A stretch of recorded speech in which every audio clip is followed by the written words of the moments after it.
Okay. Good afternoon. Schönen guten Abend. Es gibt gar kein deutsches Wort für Good Afternoon, glaube ich. Okay, wir machen mit dem zweiten Teil des heutigen Tages weiter. Thomas Huddleston von Migration Policy Group war der Koordinator der gesamten Studie, wird jetzt die Ergebnisse von MIPEX vorstellen. Wir haben circa eine Stunde Zeit dafür geplant, etwa 30 bis 40 Minuten zuerst mal Vorstellung und dann eine Gelegenheit für Sie, dann auch zu intervenieren, zu kommentieren etc. Danach gehen wir in Arbeitsgruppen und diskutieren für heute 3 Politikbereiche. Das sind Zugang zur Bildung, Zugang zum Arbeitsmarkt und Zugang zur Staatsbürgerschaft. Diese Themen werden wir dann in 3 unterschiedlichen Arbeitsgruppen diskutieren. Wir werden nachher, ich teile Ihnen nachher mit, welche Arbeitsgruppe in welchen Räumen stattfindet. Danach werden wir dann zusammen in diesem Plenum kommen und statt Ergebnisse zu präsentieren, was meistens dann auch langweilig ist, werden wir einfach versuchen, die Diskussionen aus den einzelnen Arbeitsgruppen hier nochmal ein Stück wiederzugeben, indem wir einzelne Referentinnen und Referenten und Speakers zusammenbringen und versuchen, eine Art Synergieeffekt zu erzielen. Und anschließend werden wir eine kulturelle Performance haben, ein Poetry und Musik mit Levi Tafari. Und der heutige Tag endet dann mit einem Empfang. Insofern ist, denke ich, ein vielfältiges Programm, aber an dieser Stelle gebe ich das Wort an Thomas Huddleston, der die Studie ausführlich vorstellen und darstellen wird und danach werden wir mit einer Diskussion dann darauf reagieren. So, Thomas, thank you very much.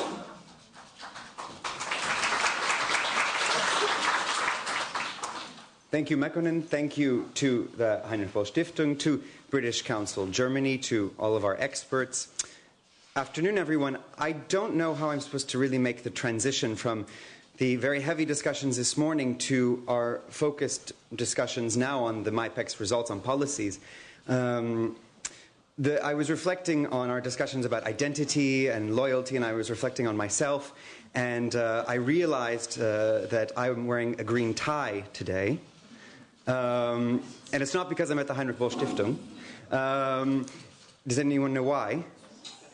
It is St. Patrick's Day, yes.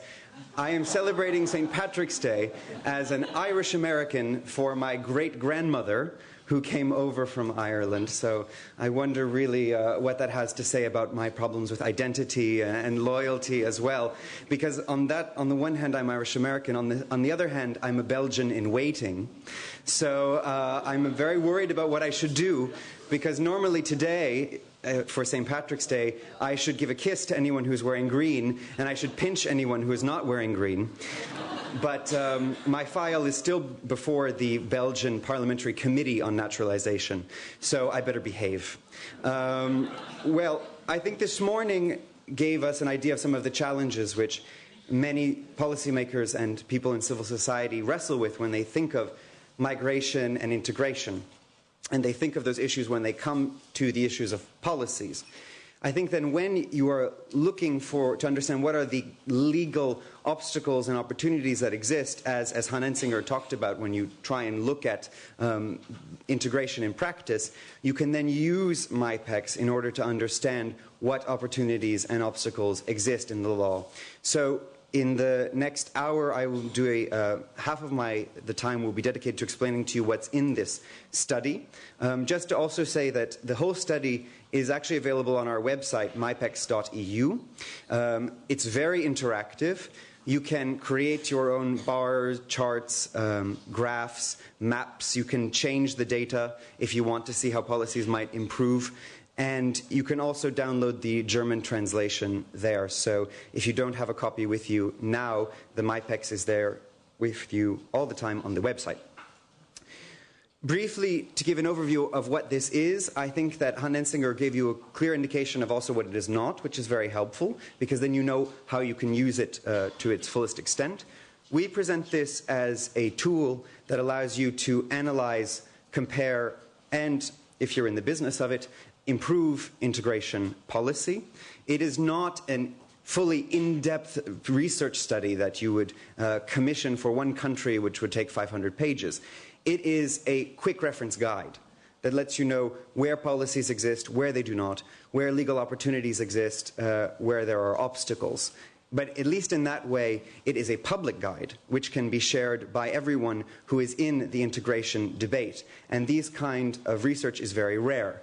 Often if you are, let's say, in a strategic analysis unit of a certain ministry, you might know your policies very well, and you might know actually how they compare to other countries' policies.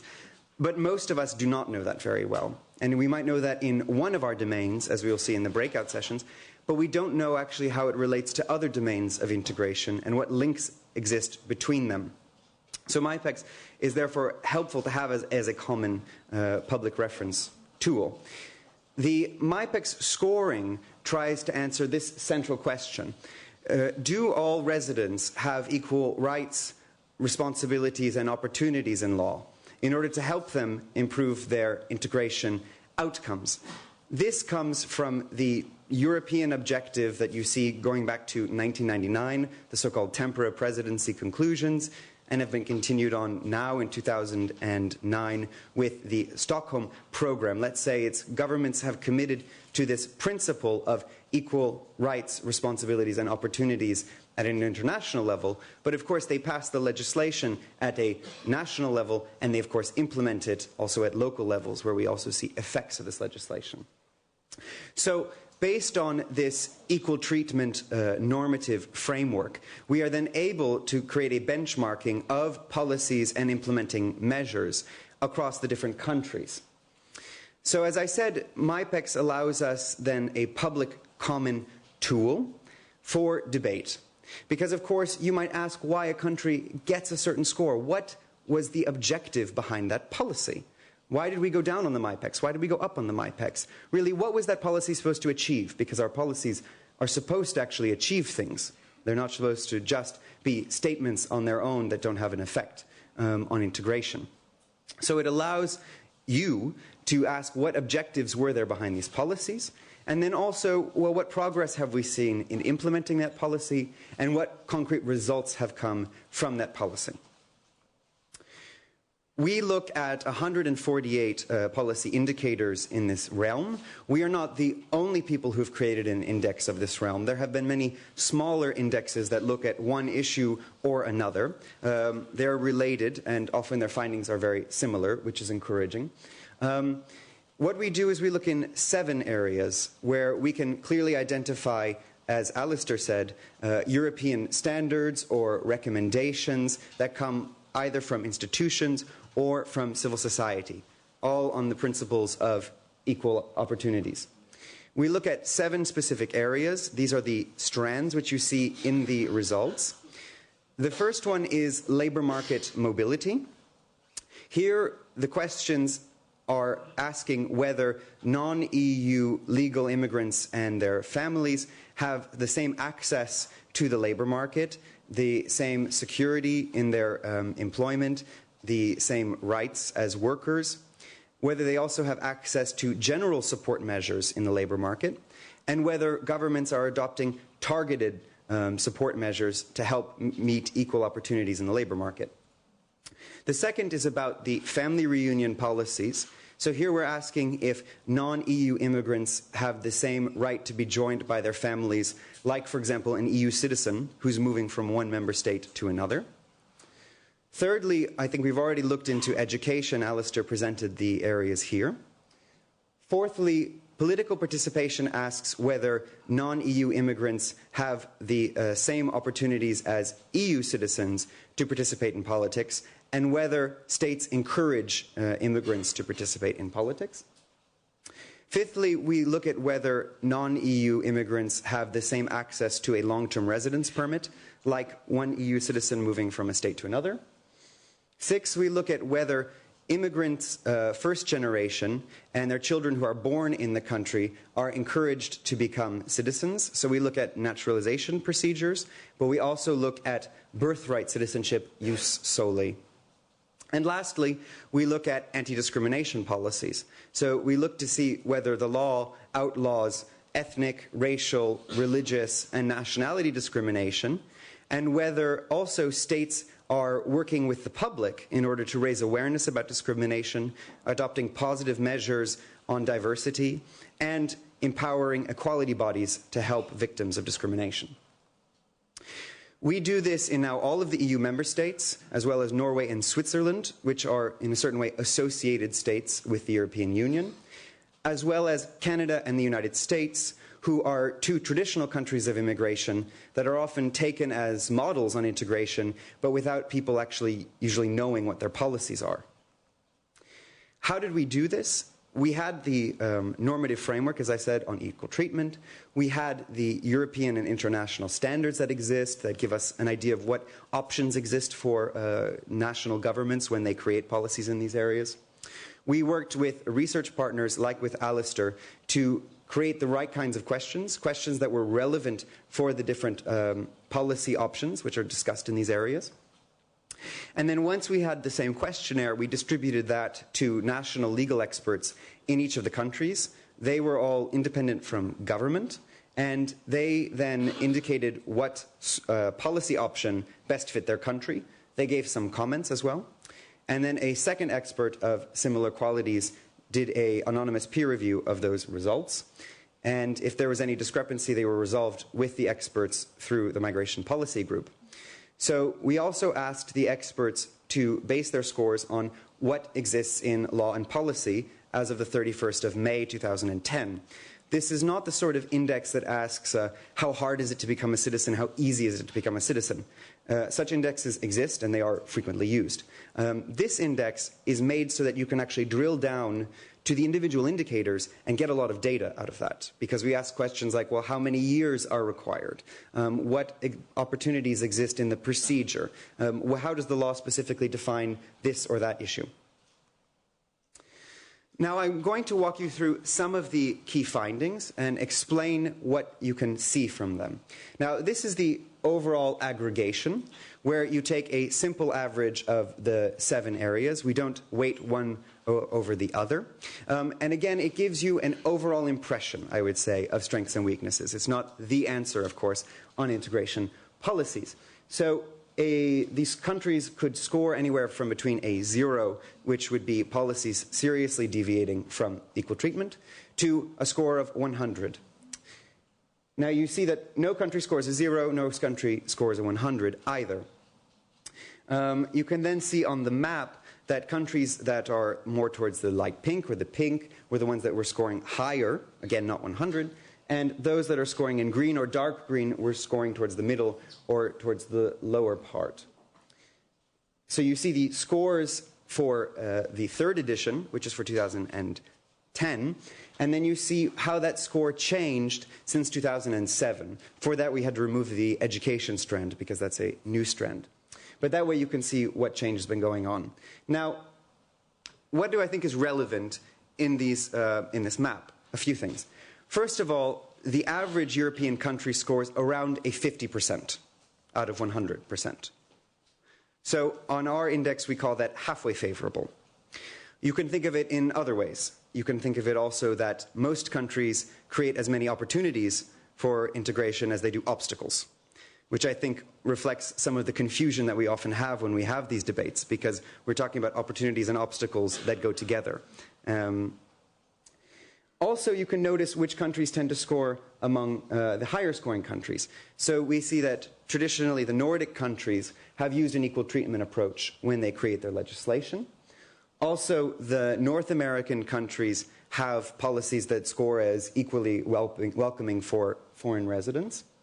But you also see new countries of labor migration, like Portugal and Spain, and to a certain extent Italy, which scores around a 60, who were very new countries of immigration, and over the past decade have had to go through a lot of policy change, particularly Portugal and Spain.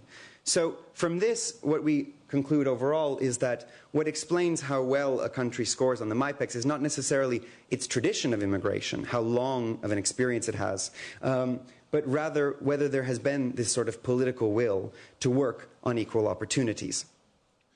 A second transversal issue is that we found that policies across the European Union tend to score better and more similarly across countries where there is strong EU legislation that requires countries to adopt basic standards, and that where there is not these basic standards, countries tend to score weakly and very differently.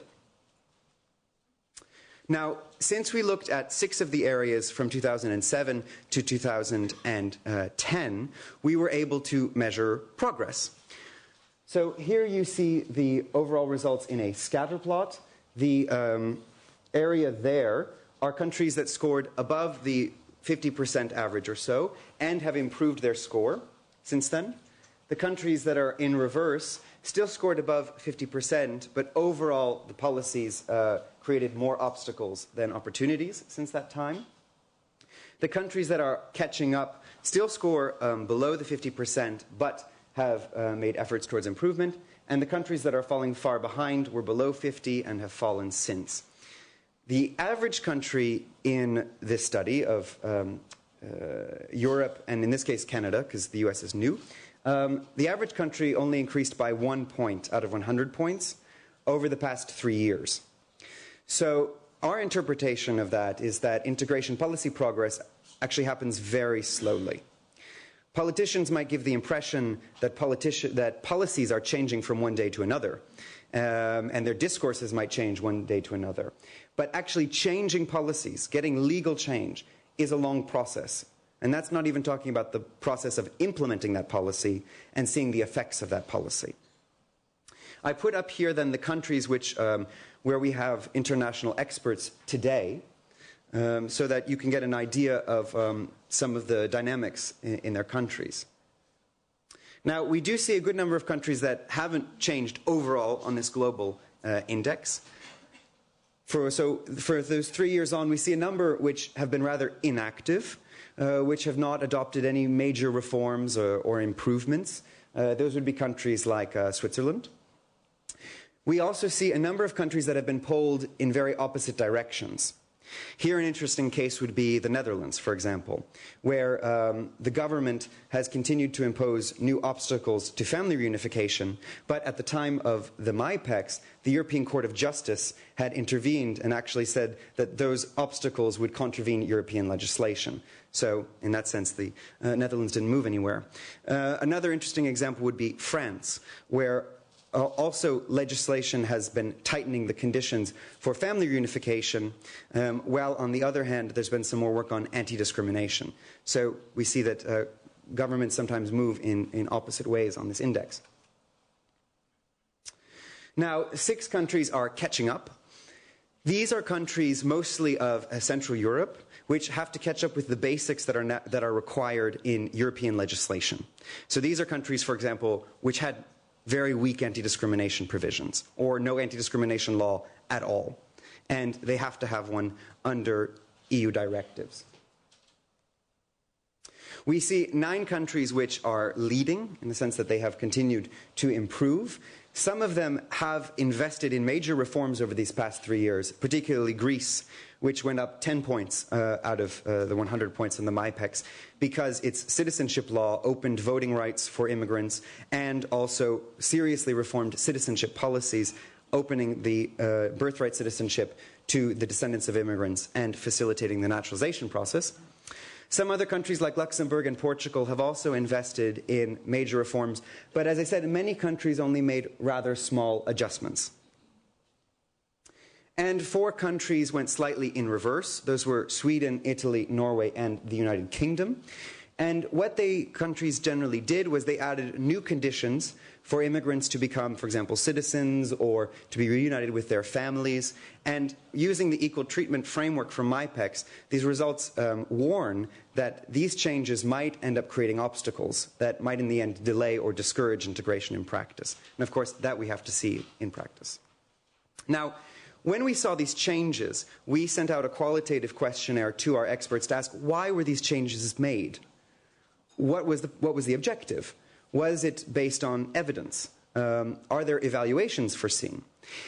And unfortunately, we generally found that when governments make changes in integration policy over the past 3 years, few of them base it on hard facts. Increasingly, governments will monitor integration statistics to understand how immigrants are participating socially and economically.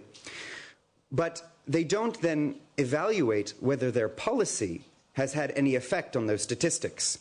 So just because immigrant unemployment rates go up and down doesn't mean that government policy had anything to do with that change. And we don't see that many evaluations where governments are actually adopting measures and then evaluating to see if that measure had an effect. In the areas like employment and in education, we saw that governments were more able to use data in order to drive change.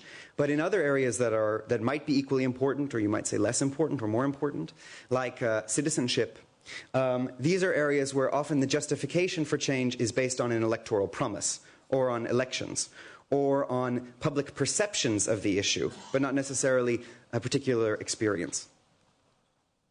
Now, Germany was one of the countries that went up slightly, 1 point, like most countries. Here you can see how that happened. The blue is the score today, and the red is the score in 2007. What happened? You can see that better in detail. Actually, Germany went a little bit in both ways, but overall it was a net plus, because while new conditions have been added for family reunification and test for long-term residence, the new citizenship test for access to citizenship has made the test more uniform and more objective with more support than the previous tests. And also, there are more provisions now against the withdrawal of citizenship in Germany. So those are the changes that we find. We find that there are new integration tests also abroad. And the question that this raises for Germany, I think, from an integration point of view, is will these tests encourage applicants to continue to apply and to learn? Or will it actually just discourage participation in the end? And this is a question that's equally relevant for Denmark, France, and the Netherlands, which have adopted similar approaches. As I mentioned, we also see that now the common citizenship test is in the end better supported and more objective. So I think a similar question is posed here. Will it also continue to encourage citizens to apply?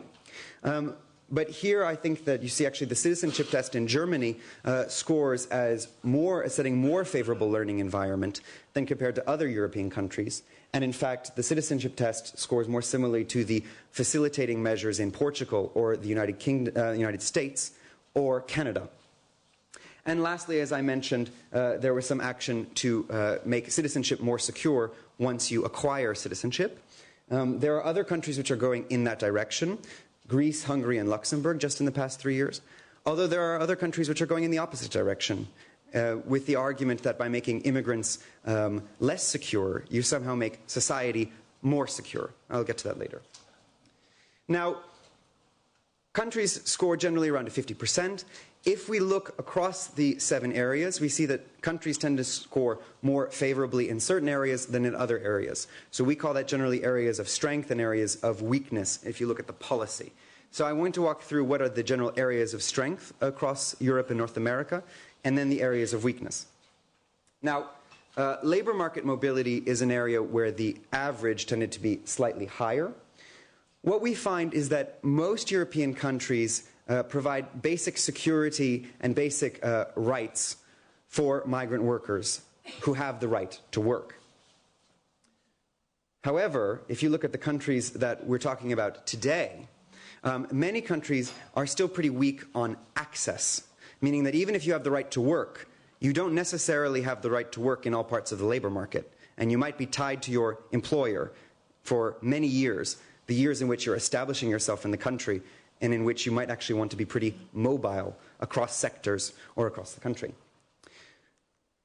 Also, we see another weakness is that few countries tend to have targeted policies to help migrants who happen to be unemployed. that would mean that these are policies that are actually trying to target the specific needs that you might have if you are foreign-born or foreign-trained. For example, recognizing your qualifications. Here we see actually that few countries have gone to adopt these kind of targeted measures in the area of employment. Only a few have, and those are, for example, in Denmark has tried to do some of that, the Netherlands, and Germany. But generally that tends to be weak across Europe. Now I wanted to explore some of these weaknesses in depth. So this is to explain the problems of access, as I said. So let's say you're a migrant from outside the European Union, and you have the right to work in Belgium. Can you actually work in all areas of the labor market? Can you have a job in the public sector, which in Belgium is an enormous part of the labor market? Can you work in other areas as well? And then with targeted measures, as I asked, do you have the same right to have your qualifications recognized as, say, an EU citizen or as a national, where that procedure is facilitated? And is government working on those issues? So here you see that some of the countries that I mentioned have restrictions on access to the public sector. Belgium, Germany, Luxembourg, and Switzerland. So this means that while we might push labor market integration as an important objective, particularly for newcomers, we don't actually let all jobs be open to those newcomers, which might be jobs that match their qualifications and might also need them. Same here also, you see that few countries are facilitating the recognition of qualifications as much as they do for EU citizens. Now, family reunion. This is also an area of slight strength for most European countries. The reason is that now in most European countries you have a basic legal right in some way to be joined by your family. And once your family gets a permit, your family members have a basically secure residence, and they basically have the same rights for you to participate in society like you do, to work, to access social programs, to access education. And those are due to European legislation in this area. It's also interesting to note, actually, that the countries which score the lowest here are countries where this EU legislation does not apply. So Denmark and Ireland, for example, opt out of this directive, and Ireland has not actually been able to reform family reunion as the government has wanted, because there hasn't been the need to transpose EU legislation. Also, you have Denmark and Switzerland, and Cyprus, which on some points actually might be infringing European legislation. Now, that's, as I said, the strong points are that once you get the permit, you tend to be basically secure and you tend to have basic rights. However, in order to get that permit, the conditions are very different across Europe, and we find here a correlation. So the countries that limit the definition of the family and say, well, you can only be joined by your nuclear family and your children at a certain age, etc., are also the countries that tend to impose then a lot of conditions, saying you also have to have an income, you also have to pass an integration test, you also have to have a high housing. Whereas the countries that recognize immigrant families in a large sense, saying, well, it can include your dependents as well, are also the countries that don't tend to put a lot of conditions on because they see them as obstacles to family life. Secondly, here, we find an interesting correlation between the responses on labor market mobility and the responses on family reunion. Basically, the countries that are working a lot on labor market mobility, meaning that they grant workers equal access, equal rights, and they're trying to target their specific needs, are also the countries that tend to facilitate family reunification. The countries which have a lot of restrictive measures on family reunification are also countries that have a lot of protectionist measures in their labor market, meaning that migrants don't have the same rights as other workers, or they can't access all parts of the labor market. The countries that facilitate both processes are the Nordic countries, but also the countries of labor migration, Canada, the United States, but also the countries in the south, Spain and Portugal. And I think this is interesting because it's not the answer to this debate, if you know French, between immigration choisie and immigration subie. But it is a popular idea that if you get that Europe might need workers, but it doesn't need families, and that the countries that are most successful only take workers but don't take families. And at least here we can see that countries of labor migration are also countries that tend to facilitate family reunification. Now, in Europe, I think family reunification, the future is not very clear. Because if you look at how countries have changed between 2007 and 2010, many of them have gone in very opposite directions. So while we've seen 5 countries improve, for example, Luxembourg, these are countries that hadn't transposed EU legislation in this area and are now adopting the basics. But you see 11 countries have in some way restricted their policy, and in many cases they've been adding these new conditions to be joined by your family. Many of the countries that we're looking at today, including Germany. For example, Germany's score went down slightly on family reunification because the requirement to know German while abroad was introduced between the 2 MIPEXs. So I put up here actually the countries that have such a requirement. So if a country is in light pink, it has no such requirement. So you see that actually most countries do not follow this logic that learning the language abroad is a necessary measure for family unification. At the time, it was only France, Germany, Denmark, and the Netherlands. Since then, the United Kingdom and Austria have followed. But actually, we find that these measures are very different in terms of the support that they give for applicants to succeed. So, for example, the French measure scores a 71 out of 100 on the MIPEX because it's only a requirement to attend a free course when you're abroad. And if you cannot attend the course for reasons of accessibility, for example, you're living in a rural area, there's no way to get there, you're over a certain age, you're under a certain age, then you don't have to attend. Germany scores somewhere in the middle because, of course, there are courses and there are tests that are offered by professionals, Goethe Institute. However, these come with costs. Now, if you look further on, you see that in Denmark, they come not only with high costs, but with very little support for people to succeed. And in the Netherlands, they come with high costs, but with basically no support for people to succeed. So I think this gets back to that first question that I asked. When we introduce these measures, are they intended to be incentives that encourage people to learn the language? Or are they obstacles that serve other purposes? And I think we really need to have a serious discussion if we say that this is an integration measure. On long-term residence, which is another area, I just wanted to show you another interesting correlation. That is that what countries do on long-term residence tends to be similar to what they do on family reunification. And again, it's because there is some kind of EU legislation here, which defines some basic residence security and basic rights. Now, for some countries in Europe, they did improve over the past few years because they had to meet these minimum standards. So that's, people might ask, does this mean that the EU is having a positive effect on our national legislation? For some countries, I would say yes. But for other countries, I would say that these are actually minimum standards. And when the traditional countries of immigration in Europe negotiated these standards, they only went for minimum standards that met their policies. So for countries like Germany, it might not have had a big effect now, but it helps to guarantee those minimum standards in German law so that if in the future a certain government wanted to remove basic rights or basic security, that would not be possible. Anti-discrimination, this is another area where there is EU law, and here we find that in terms of the legislation that exists, countries are consistently and greatly improving. Here you see just the results between 2007 and 2010.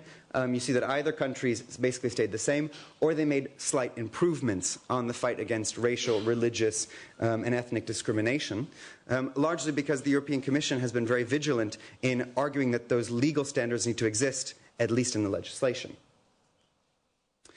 Still, if you look at the maps, you see that the countries which have the strongest legislation on anti-discrimination and also the strongest positive measures on equality in society are the countries with the oldest legislation in Europe that have been traditionally fighting discrimination, like Belgium or the Netherlands or the United Kingdom. And the countries with the strongest discrimination legislation and positive measures are still Canada and the United States.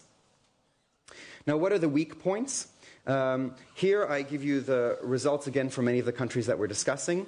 And one of the major weak points is that not all countries in Europe protect against nationality discrimination.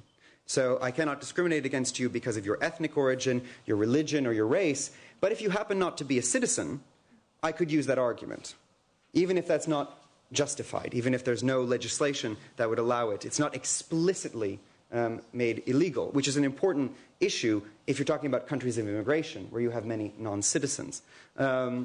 So you see the countries which 100 are those that also fight nationality discrimination, and you see the others that have gaps in their fields of application.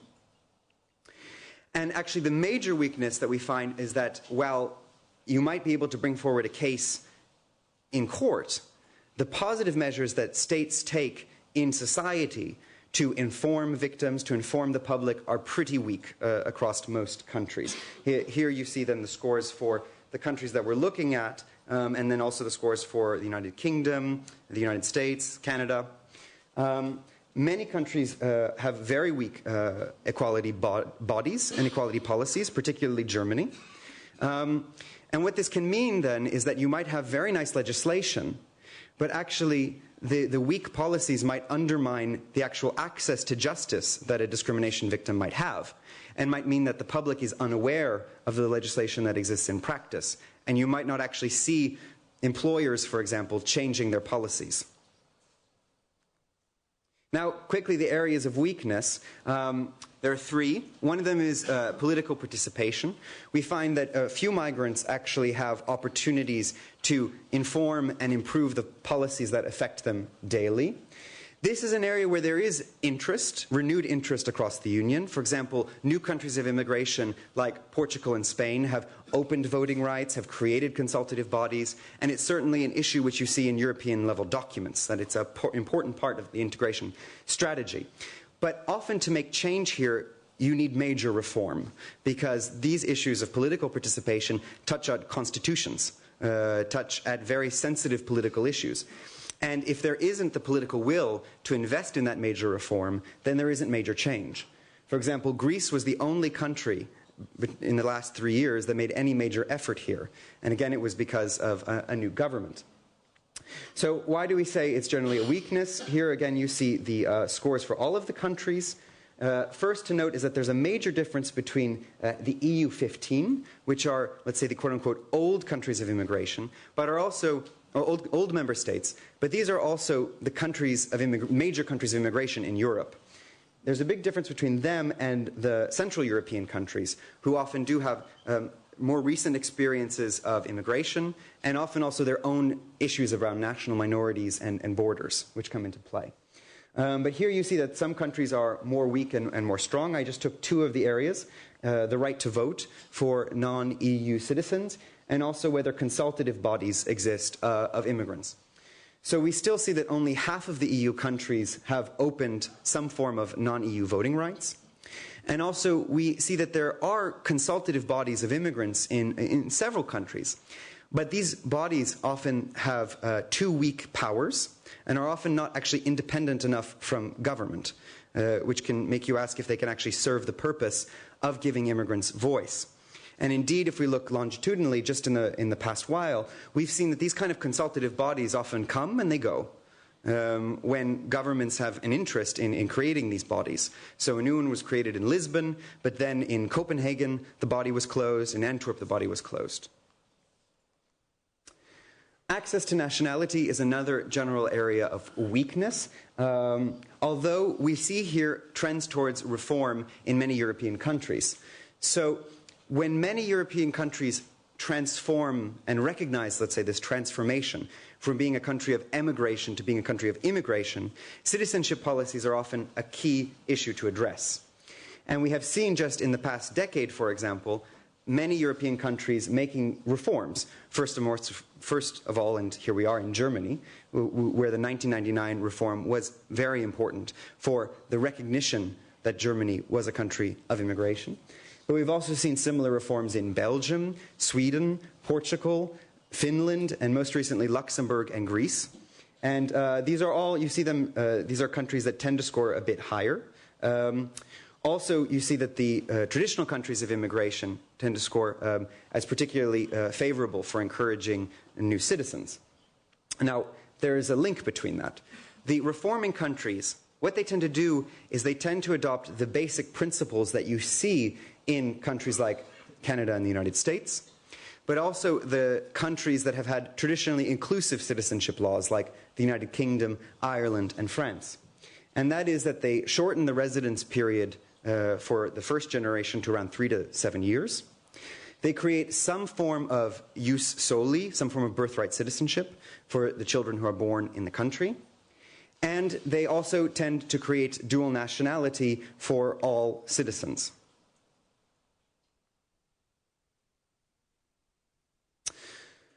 Now, even with those 3 trends that I identified, where we see positive progress, we still find that this is an area of weakness because often this area is very discretionary. That administrators, authorities don't codify this with a rights-based procedure, but have a great deal of discretion in deciding who is a citizen and who is not. So I took some of the particular indicators where you see this variance, and again I took the countries that we're looking at. What do you see? Well, most countries require you to speak the language in order to become a citizen. But how much do you have to speak? And that is actually often very vague, especially in countries where you have to have an interview. Sometimes it's with someone in the migration department. Sometimes it's with the police, and they decide how well you speak the language. Or the requirement is very high.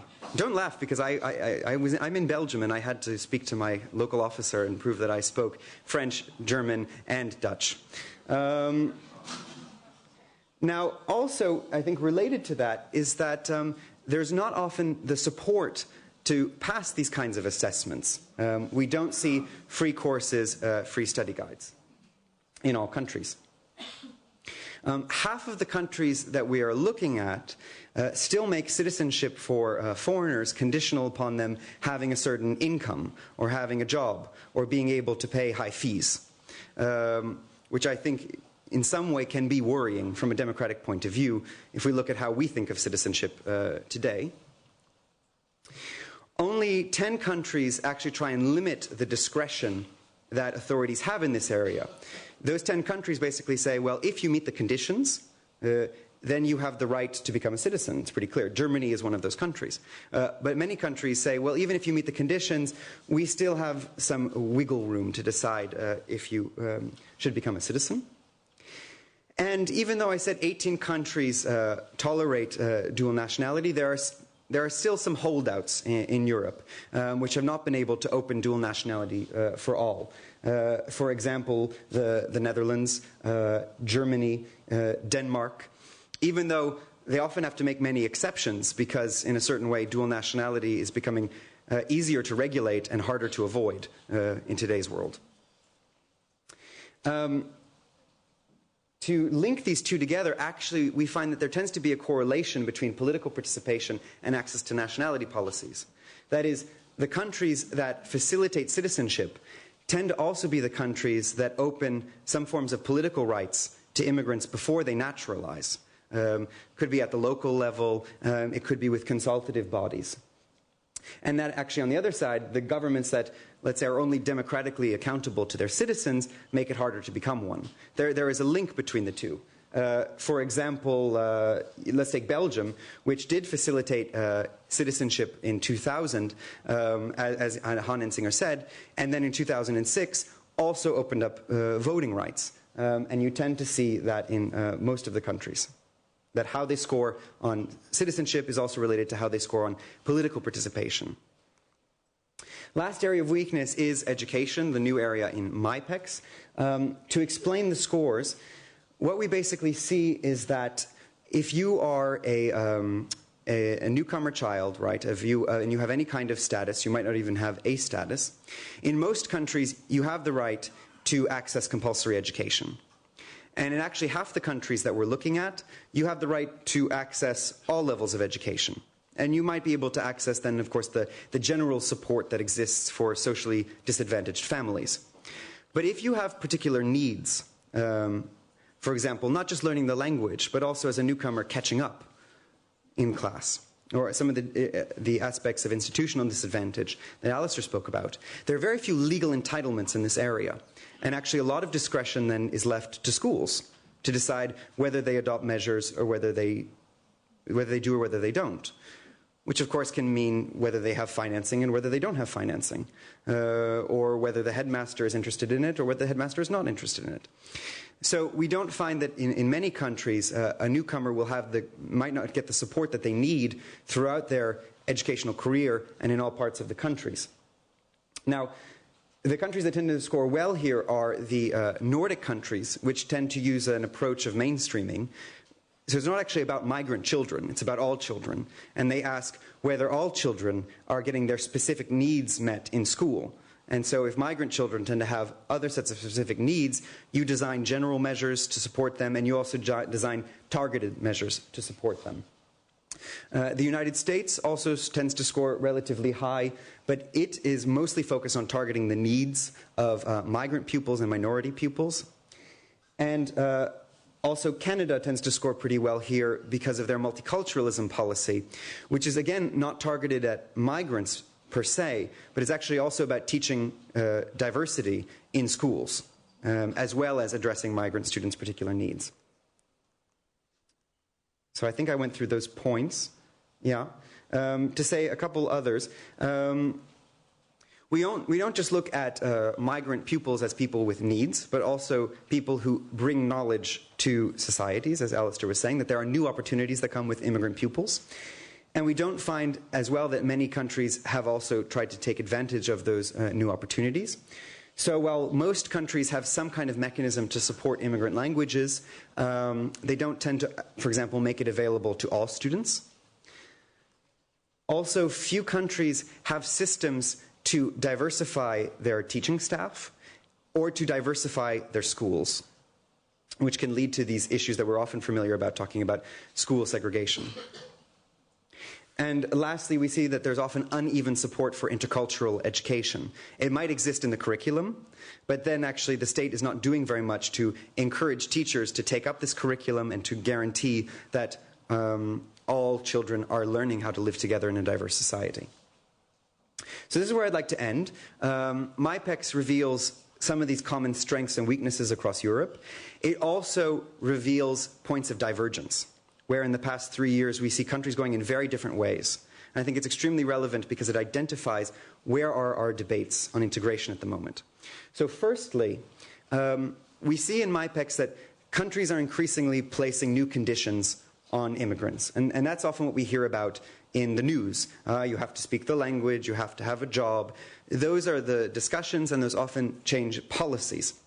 However, if you look across Europe, these countries often very much disagree about what kind of conditions you apply to immigrants. Do you apply the basic requirements that everyone has to meet in society, or do you ask more of immigrants? I'll give you some examples. In Belgium, they created a housing requirement to be reunited with your family. But the objective of that measure was to fight slumlords. And so they said, well, in order to prove that, you can basically use any legal means to prove that you have housing. We don't want you to have to meet higher criteria than other people, because the aim is not to decrease family reunification. The aim is to fight slumlords. Or, for example, in Portugal. Portugal recently decreased the income requirement for family reunification. And the reason was that in the crisis, everyone in Portugal has to get by with less. And so that immigrants shouldn't be expected to make more money than most people are today in Portuguese society. Whereas in other countries, we are seeing that immigrants have to be older than nationals in order to reunite with their families, that they have to be in jobs in order to access rights, that they have to pass many sorts of tests, which of course people like to joke that of course nationals might not pass, who knows. But again, what is the point of reference then for these conditions, if it's not what we expect of our own citizens? Secondly, I hit on this already, countries are often using tests to assess integration, but the question is, do they want immigrants to succeed those tests? Do they provide the facilities so that everyone who wants to apply continues to apply, and instead uses those measures to increase their language knowledge, to learn, so that in the end, let's say if we had 100% of applicants passing a test, we would be glad that people are passing the test, and we wouldn't then immediately say that the test must be too easy. And the last point is that many countries, unlike Germany, are making immigrants more insecure in their status. For example, the major system that's being used for this purpose now is called a points-based system, which says that in order to get a permit and to keep that permit, you have to have a certain number of points. And that can change as an administrative function. It can change quickly.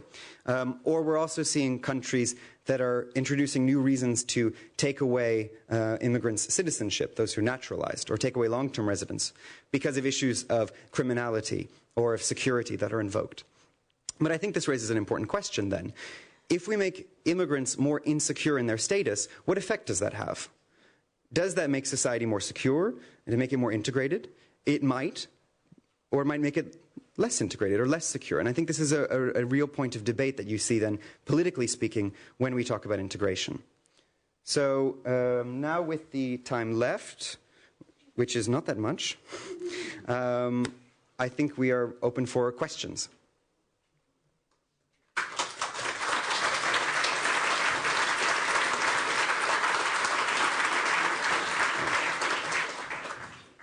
Thank you, Thomas, for this excellent presentation and insight into the strategic idea behind MIPEX and the results. Ja, wir haben leider nicht sehr viel Zeit. Trotzdem würde ich gerne ein paar Kommentare, Bemerkungen und Interventionen zulassen, weil wir werden in den Arbeitsgruppen viel intensiver in die Thematiken, in den einzelnen Thematiken reingehen. Aber vielleicht jetzt Selma? There? Yeah. And then please introduce yourself just briefly. Thank you. Okay. Well, my name is Selma Muhic. I'm from the Charles University in Prague. And first of all, of course, thank you for this presentation. I just want to say if there's any difference in terms of indicators when it comes to family reunion as opposed to family creation. So it means like if you are allowed to invite spouse that you already have and made this decision, as opposed to introducing like a new member in the society. Thank you. Okay. Okay. Well, let's just collect. Huh? Yeah. Yeah. Bitte? Yeah. Konrad, IEW. I have a question on that what you introduced. Say there was some learning, some part, if you compared MIPEX 2007 to 2010. And Mr. Ensinger told us this morning something about there is a methodical problems you have with all these kind of indicators. And so is there any kind of sensitivity analysis? So if you would have done the MIPEX indicators a bit differently, would you have also then have seen this progress? Because if the progress is 1 or 2 of 100, and then you have some uncertainty in the validity of the indicators and how to measure them. So I would like to know how valid is this progress measurement? Okay, thank you. Yeah. Third question and commentary, Bashi. Thank you, Thomas, once again for a very comprehensive analysis. There's one thing, these 3 points to debate. There's one, first point you said that decision makers disagree most about how to apply new conditions to immigrants. I would disagree on that because my organization, European Network Against Racism, makes 27 reports from each EU country. And if there is one thing which comes very clear from NGO perspective is that actually countries are learning from each other when it comes to bad policies. For example, the Danish government's policy about tests, about restrictive family reunions, it has been now taken over by Holland. It has been taken over by even Norway. It has been taken over UK and many other countries. So how does it relate to what you are saying? I want to debate that issue, but the problem is that this has been going on for years. It is not, they absolutely want to learn only bad things, not good things from each other. Okay, thank you very much. Thomas. Okay. All right. The first question was whether we see a difference between family reunion policies and family formation policies. We do not make the distinction between the two in the indicators. Some countries have, and actually that refers to the Dutch case, which I referred to, that there was actually a decision by the European Court of Justice called the Schachrun case, which intervened because the Netherlands, among many things, made a distinction between family formation and family reunion. And the decision of the court was that actually in EU legislation that's not possible. That distinction does not exist. And so they actually said you can't require something different just because you met someone before you moved to the country and after you moved to the country. So I think that decision will continue to have effects on the other countries that were not concerned in the case. Second was about the validity of the changes, and I can say that they are completely valid because we asked the same questions for 2007 and 2010, and anytime there was a change, we investigated that very much in depth, and so we asked what was the legal change, what was the policy, please show us, and that was also peer-reviewed. So I can tell you that I've really looked at every single change, and it's related to a change in policy. Right. Now, I agree, there's a distinction. That immigrants should go through conditions is not necessarily disputed. For example, to get a long-term residence permit, in 1999, I think, Germany was the only country that said you had to speak the language to get a long-term residence permit. Now, I think about 14 countries require that, and countries from Northern Europe to Southern Europe to Eastern Europe, Western Europe. However, the distinction is how, what kind of condition do they create, and what is the objective behind it?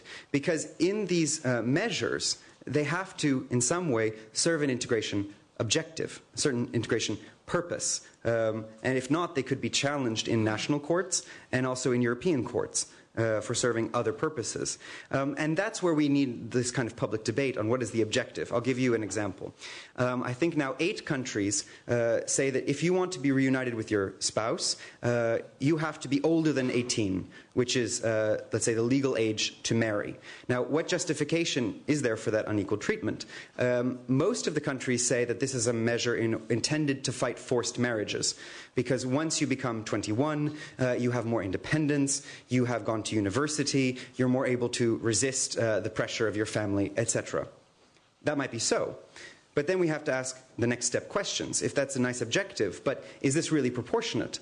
Because, of course, not every 19-year-old is being forced to marry. They may make stupid decisions, but they're not being forced to. So this is going to affect every genuine couple between the ages of 18 and 21. Is it disproportionate? And then, of course, what are the effects? Because if the measure is intended to fight forced marriages, is it fighting forced marriages? And there was a very interesting discussion in the United Kingdom which introduced this measure since MIPEX-2, and we saw that there was a whole discussion about what data was available, and that you can read about in the UK profile, which again asks, if we're going to create these measures and have really high ambitions for integration policy, you would also think that that would raise our ambitions to say that these policies should be based on evidence and actually show that they're improving integration in practice and not just based on ideology. Okay, thank you very much, Thomas. Ich würde an dieser Stelle die Diskussion hier unterbrechen. Ich bitte um Verständnis, damit wir einfach die Zeit für die Arbeitsgruppe nicht verlieren und reduzieren. Wir haben 2 Stunden. Ich glaube, im deutschen Programm haben wir ein bisschen so einen Fehler gemacht in der Zeit, aber in der englischen Version ist das so richtig angegeben. Wir haben 2 Stunden Zeit für die Arbeitsgruppen. Wir werden heute 3 Politikbereiche, Policy Areas, bearbeiten. Das sind die Bereiche Bildung, Arbeitsmarkt und Staatsbürgerschaft.